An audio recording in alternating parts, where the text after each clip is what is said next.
Yo, what's going on, guys? It's Noah here. Today I'm going to be taking my final look at the Week 12 NFL slate on Draftkings and Yahoo. We're going to go through each position and talk about some of my favorite plays on the slate. I'll highlight about 3 or 4 guys I like at each position. I don't want to spend too much time at each position. I don't want to talk about too many plays. I usually only play a few lineups for NFL. I play anywhere from like 5 to 20 lineups, so I'm not going to talk about every single player on the slate. I'm going to talk about the guys that I've really keyed in on for my player pool, who I feel like I'm going to have the most exposure to at each position. We will talk about DraftKings salaries, and we'll look at Yahoo salaries as well. Just a few things before we get started, guys. I would greatly appreciate it if you would drop a like down below. If you have not yet, make sure you click that subscribe button as well. I have a ton of NFL content coming out every week. I do videos for all the showdown slates, for the Monday and Thursday night showdown slates. I'll have video up for the NFL main slates. Starting in December, I'll be launching my Patreon page where I'll have exclusive NFL content over there. So I'm very excited for all the NFL content I'm putting out on the channel. Still going to be uploading NBA videos daily as well. So you're definitely going to want to make sure you're subscribed. Click that notification bell as well, so that way you get notified every time I upload and you'll never miss out on any of my new videos. And as always, you can follow me on Twitter at DFS by Noah. Link is down in the description. Feel free to give me a follow over on Twitter. Very active over there, and if you ever need to contact me, you can DM me over on Twitter. But let's go ahead and take a look at quarterback for this week. So just talking about like the 6K and above plays, there's 2 guys I've really keyed in on this week, like 6K and above, coming from the same game, Matt Ryan and Jameis Winston. These are probably my 2 favorite quarterback plays on the slate, and this Tampa Bay Atlanta game is just going to be a game that I try and get as much exposure to as I can. If we do look at totals for this week 12 slate, this game does have the highest total on the slate right now.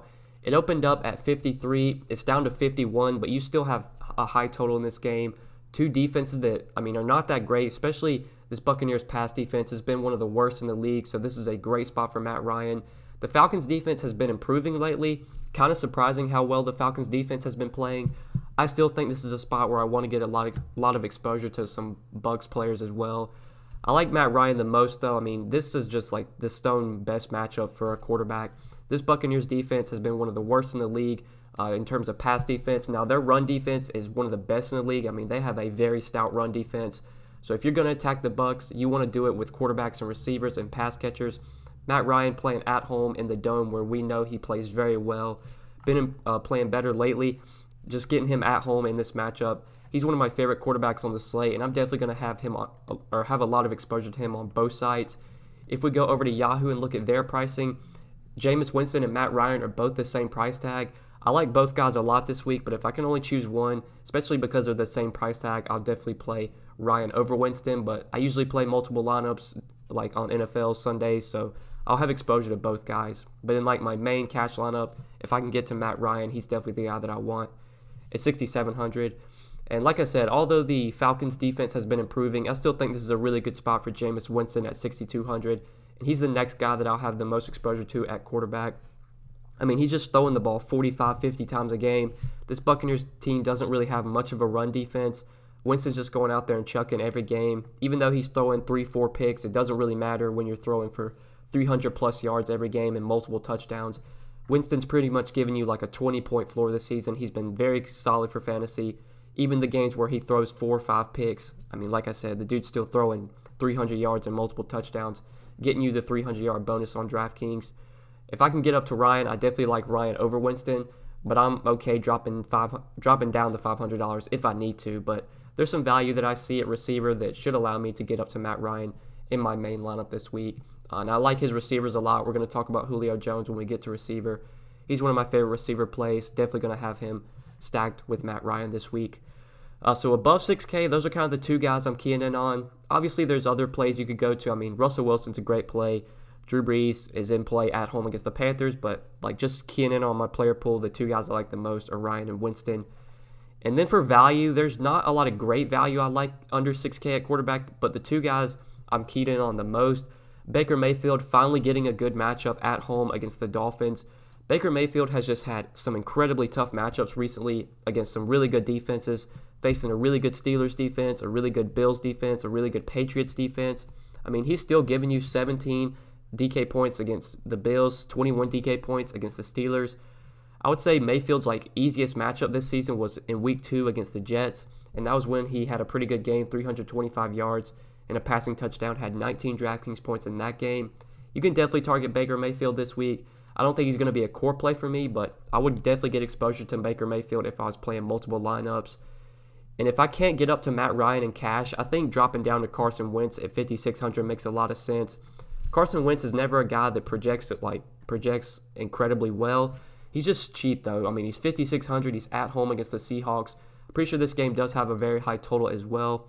Just looking at the totals for this week, if I can get to this game, it does have a 48 total, which is pretty sure right behind the Bucks Falcons game. Bucks Falcons has 51. This one has a 48 total. Yeah, so this game has the second highest total on the slate. I mean, it's a good spot for Carson Wentz playing at home. He's a fine cash play at 5,600. I don't think he's going to be a core GPP option for me, just because you don't rarely do you get huge upside games from Carson Wentz. But he feels very safe for cash at 5,600. I think there's going to be enough value at receiver that we can get up to Matt Ryan or Jameis Winston, which is what I'll be trying to do. But if I don't like my lineup with Ryan, if I don't like the rest of the guys in my lineup with Ryan, then if I need to, I'll drop down to Carson Wentz in cash, so that way I can upgrade at other positions. But those are kind of the two quarterbacks I like the most for value, Baker Mayfield and Carson Wentz. Mitchell Trubisky is fine at home against the Giants, but God, I just don't have a lot of confidence in Mitchell Trubisky. The dude just has not looked good this season. It's a good matchup at home against the Giants, without a doubt. He's fine for tournaments. I mean, I just don't have a lot of confidence in Trubisky. I would much rather get up to Wentz or Baker Mayfield. I don't think I'm really going to need to go that cheap at quarterback this week and taking a flyer on Trubisky. Now going over to Yahoo and looking at their quarterback pricing is pretty tight. I mean, you don't have any standout value plays. I'm mainly going to be keying in on Winston and Ryan at $33. You do have Baker Mayfield at $29, who would be my next favorite play. If you want to go to him as a value under $30, I think he makes plenty of sense. Jimmy Garoppolo in that Sunday night game at $25 is a fine play. Josh Allen, not going to project well as an optimal play at home against the Broncos, but for $24, Josh Allen just gives you so much upside at this price tag. If I'm playing multiple lineups on Yahoo, I definitely want exposure to Josh Allen for only $24. You don't have to stack him either. Josh Allen's one of those guys that can give you big fantasy games without his receivers going nuclear. I mean, it's going to be a tough matchup for John Brown, his number one receiver. John Brown probably going to be shadowed by Chris Harris. So if you are going to play Josh Allen on Yahoo at $24, I think you can play him by himself as a GPP play, and I think that makes plenty of sense as a cheap option. I'd definitely play him over Trubisky. Even though Trubisky has the better matchup, I just feel Josh Allen gives you way more upside.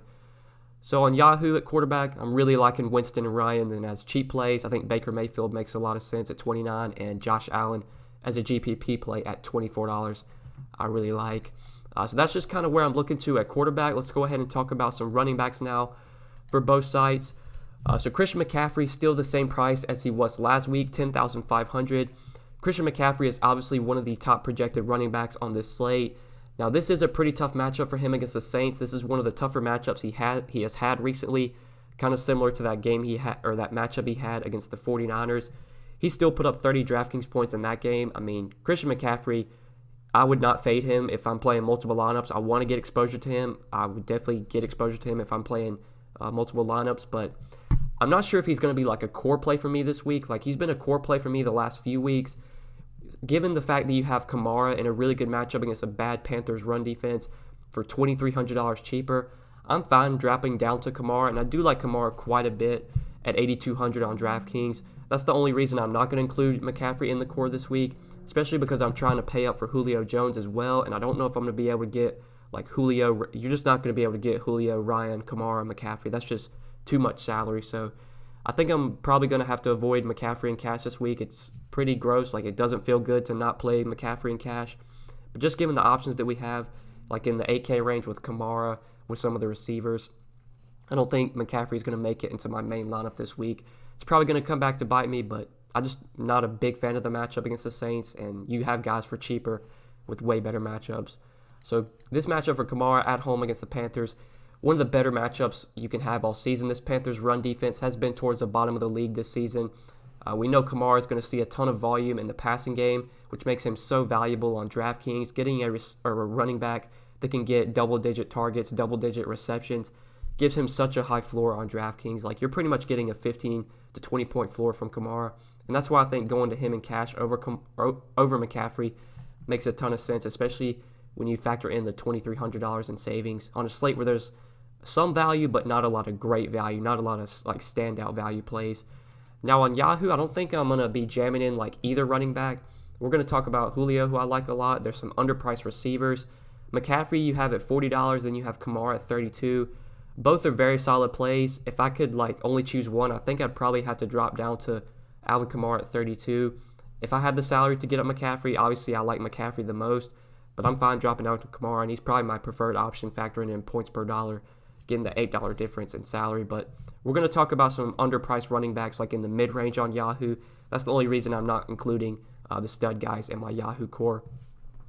So just looking at some of the other running backs that we have this week, this is a really good spot for Derrick Henry. I like him a lot in tournaments at home against the Jaguars. The Jaguars' run defense, although they have a pretty solid front, they still have been one of the worst run defenses this season. Derrick Henry just gets a ton of volume. He's playing a ton of snaps. As long as the game doesn't get out of hand and as long as the Titans aren't trailing, you're going to see Derrick Henry out there for 85, 90% of the snaps. I believe last week he played like 90% of the snaps, if not close to that. I might be mistaken, but I can look it up real quick. Yeah, Henry played 71% of the snaps last week, which is a little bit less than I thought in that game against the Chiefs. But he still had a really good game. Went for 36 DraftKings points, 188 rushing yards. He was just being fed in that game, even when the Titans were trailing. I was watching a lot of that game. Even when they were trailing by 2 touchdowns, I mean, they were still feeding Derrick Henry. 188 rushing yards, 2 touchdowns. Big game from him. I would expect another pretty big game from Henry. On DraftKings, it's scary to roster him because he's so like game script dependent. I mean, if the Titans get out of hand, Henry's not going to be on the field much. Plus, he's not a great pass catching back. He's not going to catch a lot of balls, but he just gives you so much upside with how much they are feeding him. So at 6,900, I like him for tournaments. Now, Jalen Samuels is someone I want to talk about. So on DraftKings, he's up to 7,200. It's pretty tough to play him on DraftKings this week, even with James Conner out. It's a really good matchup for Samuels, but for 7,200, I just don't know if he's going to be able to make it in many of my lineups. Now, if we go over to Yahoo, I think Jalen Samuels is one of the top running back plays on Yahoo. He's only $17. I mean, he's the same price as Kareem Hunt. He's the same price as Jordan Howard. He's cheaper than guys like David Montgomery, Darius Guice. I mean, Jalen Samuels is one of the top plays at running back on Yahoo. As of Friday, I believe James Conner has already been ruled out. If James Conner hasn't been ruled out, I mean, it looks very likely that he's not going to play this week. I don't think he's practiced at all this week. I can actually pull it up real quick. Yeah, he remains sidelined for Thursday's practice, or he remains sidelined for Thursday's practice. It's very likely he doesn't play this week. So James Conner in a great matchup against a terrible Bengals run defense. At $17 on Yahoo, he is a top play for me. That's one of the reasons I didn't include McCaffrey or Kamara in the Yahoo cores, because Samuels really stands out over there at $17. But going back to DraftKings, Le'Veon Bell in this mid-range is someone I like quite a bit, 6,400 at home against the Raiders. This Raiders team is definitely a team you want to beat like through the air. I mean, they have a pretty solid run defense. It's not elite by any means, but a pretty solid run defense. It's just the volume, though, that makes Le'Veon Bell a really good play here, plus his price tag. I mean, he was 7,200 last week against the Redskins. He went for 17 DraftKings points. He got 20 touches in that game. I would expect him to get about 20 touches here against the Raiders. And down to 6,400, Le'Veon Bell is firmly in play in that mid-range. Phillip Lindsay I like a lot here against this Bills run defense that has actually struggled this season. The Bills are kind of a team that have been sort of a funnel. They're a team you can't pass against, but you can definitely run against. They have really good corners, but their run defense has struggled. Phillip Lindsay seems pretty secured as the number one running back for the Broncos. I mean, he got 18 touches last week. He will be involved in the passing game. Phillip Lindsay is just a guy that gives you a ton of upside. Now, for cash games, I don't think he's going to make it into my cash game pool, because you do have Miles Sanders for $200 cheaper, who I like a ton this week. So as of Friday, we haven't gotten it confirmed yet, but it seems very likely that Jordan Howard is not going to play this week. I believe he didn't practice on Thursday, or he practiced with limited capacity, but he wasn't able to be cleared for contact yet. And the fact that he wasn't cleared for contact on Thursday seems very likely that he's not playing this week. So Miles Sanders saw a ton of volume last week. Even though the box score wasn't great, he's still one of the top projected running backs, like points per dollar wise. He's very cheap on both sides. $14 over on Yahoo, $5K on Draftkings. So if we just look at running back snaps from last week, Miles Sanders was towards the top of the running back pool in terms of snaps played. He played more snaps than Dalvin Cook last week, 85% of the snaps. Saw a ton of volume. I mean, I think he touched the ball 13 times. Yeah, he touched the ball 13 times, got 11 carries for 38 yards, got 4 targets as well. Miles Sanders is a very good pass catching back. That's something they will use him in, is the pass catch or pass down situations. Sanders will be on the field. This is a much better matchup against the Seahawks.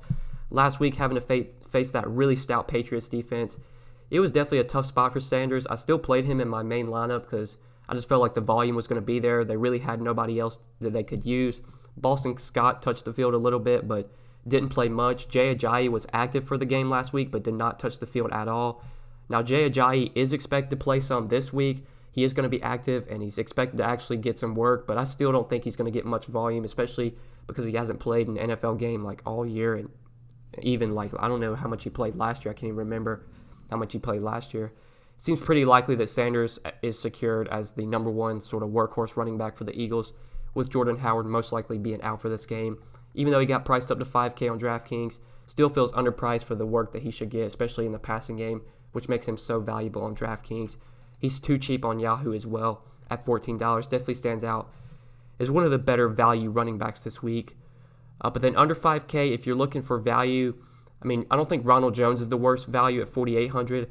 After he had that big game against the Cardinals in Week 10 where he was kind of popular, he really didn't do much last week against the Saints. Just 4 carries for 13 yards, 4 targets, 2 catches. I mean, that was a game where Jameis Winston threw the ball 50 times. I expect Winston to be throwing a lot here. Now, Ronald Jones is getting more volume in the passing game than I would have expected. I mean, he got 8 targets in that game against Arizona, which is the most he's seen all season. 8 receptions in that game. He got 4 targets against the Saints as well. This is a Falcons team that will give up receptions to running backs, so Ronald Jones isn't the worst value running back on the slate, but I mean, I don't think I'm going to be really going cheap at running back. I've heard talks about Keelan Ballage this week at $4,400, but I just don't think that's very necessary, given that you have Miles Sanders for $600 more. Even someone like Bo Scarborough, I'd probably play over Keelan Ballage. Scarborough did get a touchdown last week. It's a really good matchup for him against the Redskins. He's not going to be involved in the passing game, which really kills his value on DraftKings, but he still touched the ball 14 times last week against Dallas, 55 yards and a rushing touchdown. If you want to play Scarborough, I mean, he's fine, but I don't think I'm going to be going below 5K for value running backs because there's really not much I see. Miles Sanders is definitely my favorite cheap running back at 5K. But let's go ahead and move over to receiver now. Talk about some receiver plays I'm liking. So I love this spot for Julio Jones this week at home against the Buccaneers. Now, Michael Thomas is obviously someone we need to talk about at home against the Panthers. It's not the greatest matchup for Michael Thomas. He'll probably be shadowed by James Bradbury, who is a very solid quarter. But Thomas is he's the best receiver in the NFL right now. He's been the best receiver all season. He's getting double-digit targets every week. I didn't play him last week against Tampa Bay. I didn't have the salary to get him in. You didn't have to have him at $9,900 getting 28 DraftKings points.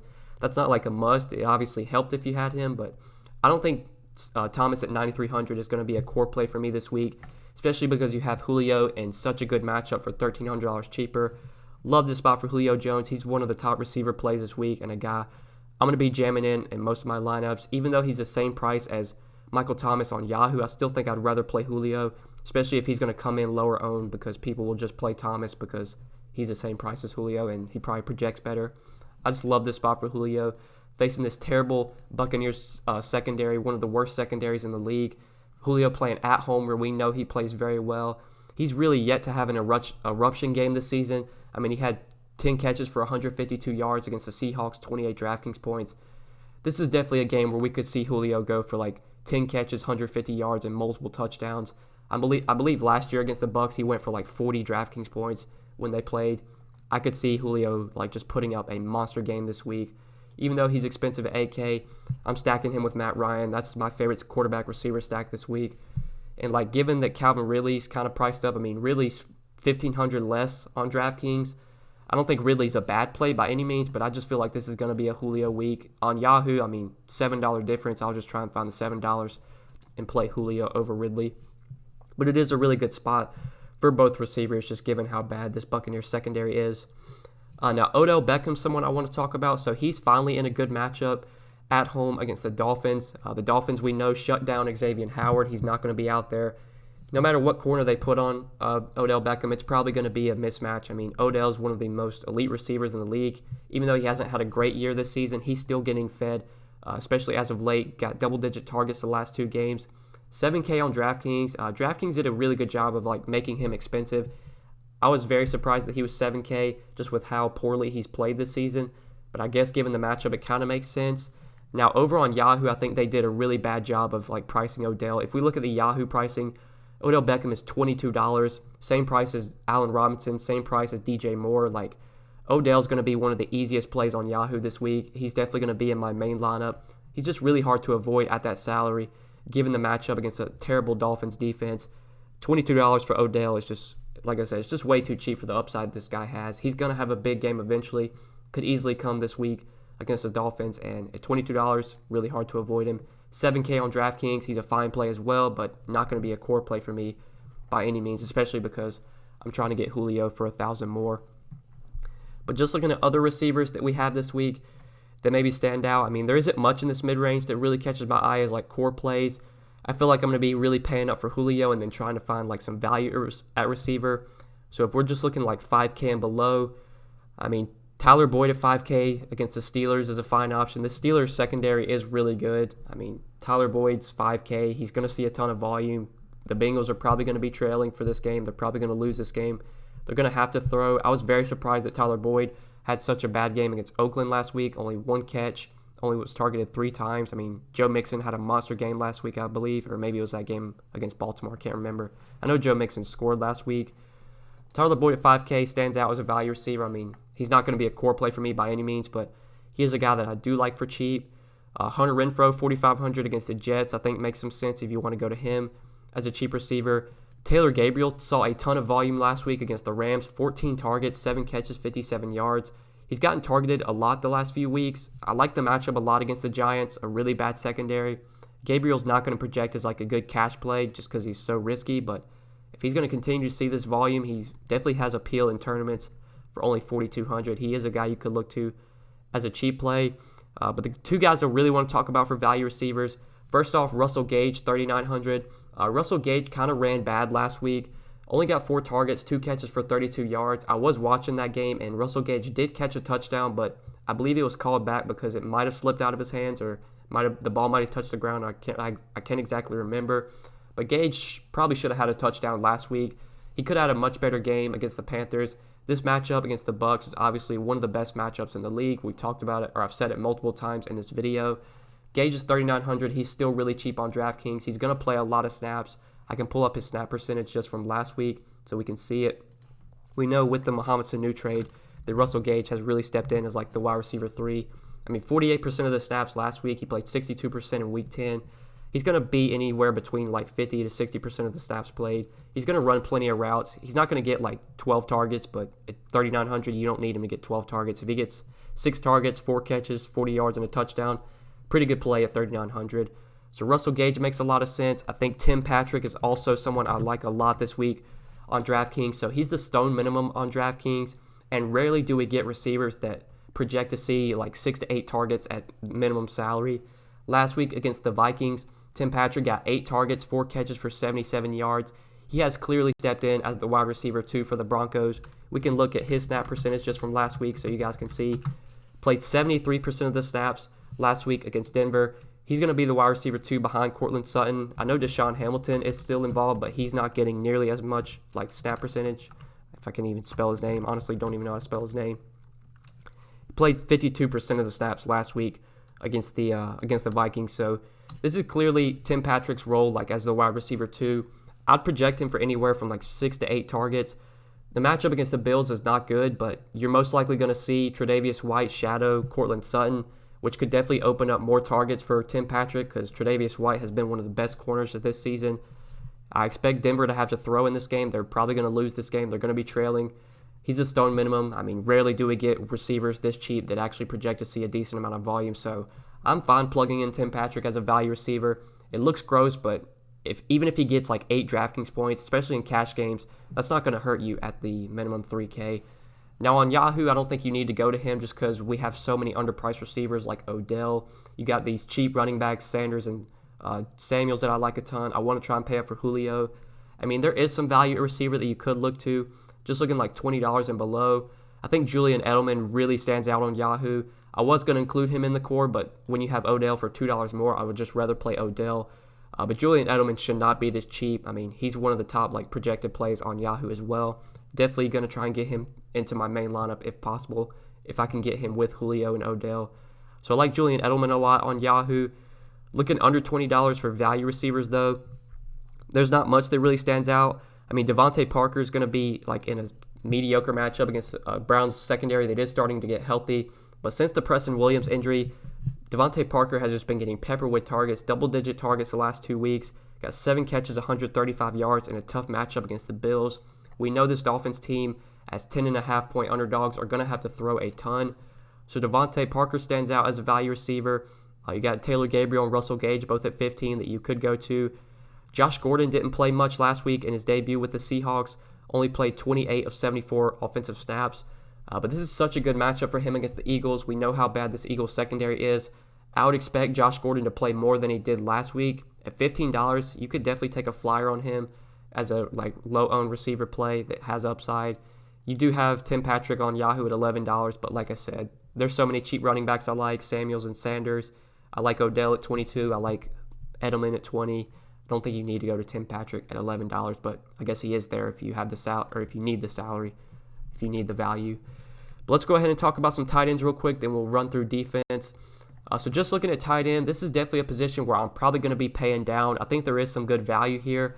But just looking at the top tight ends, Austin Hooper's already been ruled out, so he's not going to be in the player pool. Zach Ertz at 6K is definitely my favorite tight end to pay up for. There's really only 2 tight ends to choose to pay up for. We already know Ingram and Hooper are both going to be out, so that leaves Ertz and Waller. And choosing between Ertz and Waller, I think I would rather side with Zach Ertz. But there's some good value I like at tight end, like 4K and below. I think Vance McDonald is probably the tight end I'm going to use in my main lineup this week. 3,500 in a matchup against the Bengals. We already know that James Conner and both James Conner and Juju Smith-Schuster are most likely going to miss this game. That's going to open up a lot of targets. I mean, Vance McDonald has seen 7 targets in 3 straight games. It's a really good matchup against a bad Bengals defense. He's 3,500 on DraftKings, incredibly cheap. I think he's $11 on Yahoo if I'm not mistaken, maybe $12. $12 on Yahoo. Vance McDonald, probably my favorite tight end play this week. I would be using him in cash. He would be the guy I would look to for cash games as a value tight end to save with, because rarely do I pay up for tight end unless there's just a ton of value, and there's not a lot of great value I like on this slate, kind of besides Tim Patrick. So Vance McDonald, 3,500, definitely my favorite tight end play on the slate. There are other guys you could look to, though. I mean, Dallas Goedert's a fine play at 3,700 against the Seahawks. Noah Fant has seen his role increase since the Emmanuel Sanders trade at 3,900. It's a tough matchup against the Bills, but Fant continues to see pretty good volume. He's a very high upside tight end. He got 10 targets last week against Minnesota, 4 catches, 60 yards. Had a big game against Cleveland. Fant's in play as a value tight end as well, but I'm definitely keying in on my boy Vance McDonald for 3,500. He's the guy that I like the most at this position. So let's go ahead and run through some defenses real quick before we end the video. So you guys know this. I like to try and save at defense if possible. I usually look for cheap home defenses that I think could force some turnovers and get some pressure on the quarterback. I think a couple defenses that stand out that could do that. I mean, the Patriots at home against the Cowboys, I like a ton for 3,300. Even though Dak's been really good this season, this Patriots defense is just so good. They're at home, 3,300. They really stand out on DraftKings. Honestly, I don't mind punting with the Bengals defense. Even if you play Vance McDonald, with how injury depleted the Steelers are offensively, Mason Rudolph has definitely been a turnover-prone quarterback. He hasn't looked great this season. I know the Bengals defense is really bad, but the Steelers are going to be missing a lot of their offensive weapons. They're playing on the road. The Bengals defense is incredibly cheap at 2,100. I definitely like them as a punt defense if you want to go that route. Even the Eagles for 2,500 at home against the Seahawks, you could look to. But I think if I can get the salary to get up to the Patriots are the defense I like the most at 3,300. Now looking at Yahoo for defenses, The Patriots definitely stand out over here as well at $17. The Browns at home against the Dolphins for $16 stand out as a really good play, and honestly, I think I'd probably play them over the Patriots, just given the $1 savings. There's not a lot of great cheap defenses that I love. You do have the Bengals at minimum salary, who are fine play. Matthew Stafford's going to be out, so even though the Redskins are not a good defense, they're going to be facing Jeff Driscoll, who's just not that good of a quarterback. So minimum salary, Redskins defense against Jeff Driscoll makes plenty of sense. Even the Falcons, even though I like this game so much, I mean, we know Winston will turn the ball over, and you want to target defenses that are going to have a chance at turnovers. You want to target defenses against a team that's going to throw the ball a lot, because that's just going to lead to interceptions and sacks. So the Falcons, you could look to at 11. The Jets at $13 at home against Oakland are fine, but if I can try and find the salary to get up to the Browns or the Patriots, that's kind of where I'm going to be looking to at defense this week. But I think that's it for defense, guys, and I think that's pretty much it for the video. Hopefully, you guys did enjoy this video, and hopefully it did help you. These are just some of my favorite plays heading into this Week 12 slate. Good luck to everyone watching this video. Like I said at the beginning, if you enjoyed, make sure you drop a like down below. If you have not yet, be sure to click that subscribe button. Also, click the notification bell so that way you get notified every time I upload, and you'll never miss out on any of my new videos. You can also follow me on Twitter at DFS by Noah. I am very active over on Twitter. Feel free to give me a follow over there if you have not yet. But good luck this week, guys. Appreciate you watching. We'll see you in the next video. Peace.